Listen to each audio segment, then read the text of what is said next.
যে না বাবা, যে আমি এটি কখনো চাই না।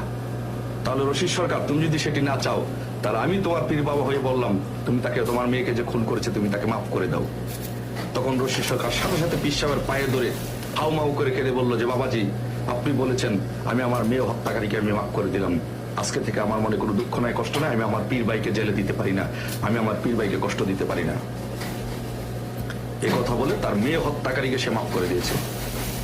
যদি রশিদ সরকার যদি তার পীর ভাইকে, মেয়ে হত্যাকারীকে যদি মাফ করে দিতে পারে, তাহলে আমরা, আমাদের রাজনৈতিক আদর্শিক পিতা হচ্ছে বঙ্গবন্ধু শেখ মুজিবুর রহমান, তাহলে আমাদের রাজনৈতিক আদর্শের বোনকে, তাহলে আমাদের রাজনৈতিক আদর্শের বোন হচ্ছে বঙ্গবন্ধু কন্যা শেখ হাসিনা।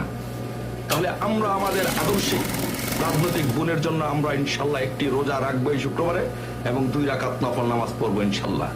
তার জন্য সুস্বাস্থ্যের জন্য দোয়া করব, এবং তার দীর্ঘায়ুর জন্য দোয়া করব, এবং তার উপরে যেন কোনো বিপদ আপদ থাকে